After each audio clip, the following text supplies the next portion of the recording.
Hello guys, कैसे हैं आप। हम जा रहे हैं उज्जैन महाकाल। तो हम जयपुर को बाय बाय कर रहे हैं।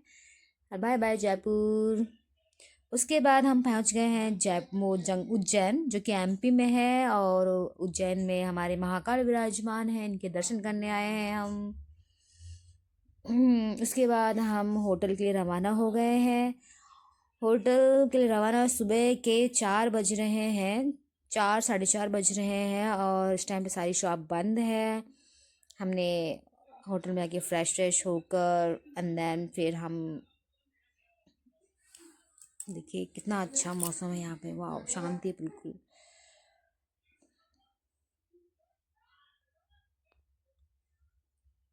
उसके बाद हम होटल से फ्रेश फ्रेश होकर हम नदी के तट पे पहुँचने लग गए हैं। हमने जैसे जैसे हम नदी के पास जा रहे हैं वैसे वैसे हमें ठंडी का और ज़्यादा एहसास हो रहा है।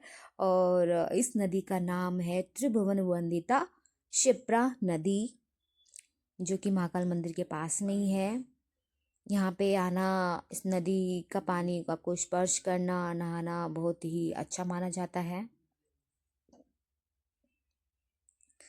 और मैंने कुछ वीडियोस बनाए। वाओ, यहाँ पे आके आपको इतना ठंडा फील होगा ना, लिटरली।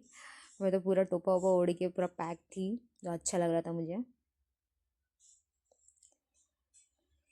हम्म उसके बाद हम पहुंच गए हैं, पहुंचने वाले हैं फ्रेश फ्रेश होकर। फिर हम महाकाल मंदिर पहुंच गए हैं।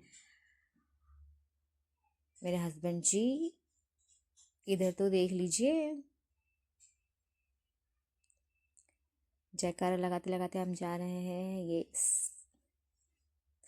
हमने कुछ पिक्चर्स क्लिक की, यादगार पिक्चर्स। फिर हम पहुंच गए हैं श्री काल भैरव मंदिर। और यहाँ की प्रथा है, धागा बांधने से आपकी सारी मनोकामनाएं पूरी होती है, तो हमने कुछ धागे बांधे।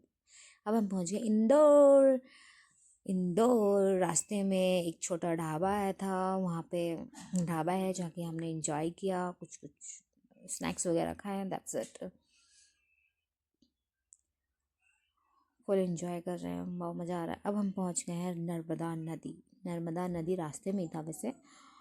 इसकी मान्यता है कि इस नदी में जो भी सिक्के सिक्के कॉइन्स फेंकते हैं, अपनी विश पूरी उनकी विश पूरी हो जाती है। वैसे तो मैंने तो नहीं फेंका था, अदर पैसेंजर्स लोग फेंक रहे थे, because I am not believe in this. अब हम पहुंच गए हैं ओमकारेश्वर मंदिर। ओमकारेश्वर मंदिर के पास में ही ममलेश्वर महादेव जी का मंदिर भी है। कहा जाता है कि पहले ओमकारेश्वर मंदिर का दर्शन करने होते हैं, उसके बाद में ओम ममलेश्वर महादेव जी के। उससे पहले आपको एक गंगोत्री नदी है, वहाँ पे जाके स्नान करना पड़ता है। 3 नदियों का सम्मेलन होता है इसके अंदर। तो अब हम जा रहे हैं नदी के पास, क्योंकि यहाँ से आपको थोड़ा थोड़ा दिख रहा होगा। देखिए सभी इसमें नहा रहे हैं, डुबकी लगा रहे हैं, अपने बच्चे हो बूढ़े हो सब इसमें नहा रहे हैं। मैं तो नहीं नहाई थी क्योंकि मैं कपड़े लेकर नहीं गई थी, मैंने हाथ पैर ही धोए थे। मेरे हस्बैंड है, इन्होंने जम के डुबकी लगाई इस नदी के अंदर। खूब इंजॉय कर रहे हैं।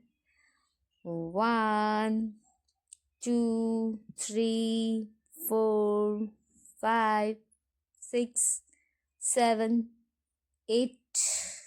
8 डुबकी लगाई है इन्होंने। हाँ, बहुत मज़ा आ रहा है इनको। हम्म उसके बाद हम पहुंच गए ओमकारेश्वर मंदिर। नहीं सॉरी, ये ममलेश्वर महादेव जी का मंदिर है। हाँ, ममलेश्वर महादेव जी का मंदिर है। हम यहाँ पे जयकारा लगाते लगाते अपने कुछ वीडियोस बनाते बनाते हम फाइनली ममलेश्वर महादेव जी के मंदिर के दर्शन किए। मुझे अच्छे से दर्शन भी हुआ। ये देखिए क्या व्यू है, वाओ, इट्स अमेजिंग। देखिए यहाँ पे स्टेचू कितना बड़ा है। साधु संत महा गुरु जी का स्टेचू यहाँ पे। और उस दिन अमावस्या था, और अमावस्या के दिन ऐसा होता है कि अलग से आरती होती है। शाम के टाइम पे आरती हो रही थी ओमकारेश्वर मंदिर के नीचे। तो काफ़ी पंडित लोग अपने जगह पे प्रस्थान है, बहुत ही सजावट के साथ में आरती कर रहे हैं। बहुत भव्य दृश्य दिख रहा है ये, बहुत सुंदर लगा मुझे देखकर। फिर उसके बाद हम ओमकारेश्वर मंदिर की लाइन में लगे हुए हैं, कब हमें भगवान जी दर्शन देंगे। हमने खूब एंजॉय किया। वाओ, ये मंदिर का बाहर का नज़ारा है।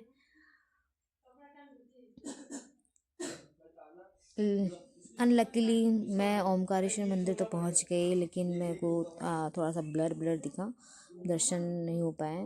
नेक्स्ट टाइम प्लीज़ दर्शन करूँगी मैं। और फिर ये एमपी का एक ये वॉच है जो कि आपकी राशि के द्वारा आपको समय काल बताता है कि आपकी राशि के आधार पर कौन सी समय चल रहा है।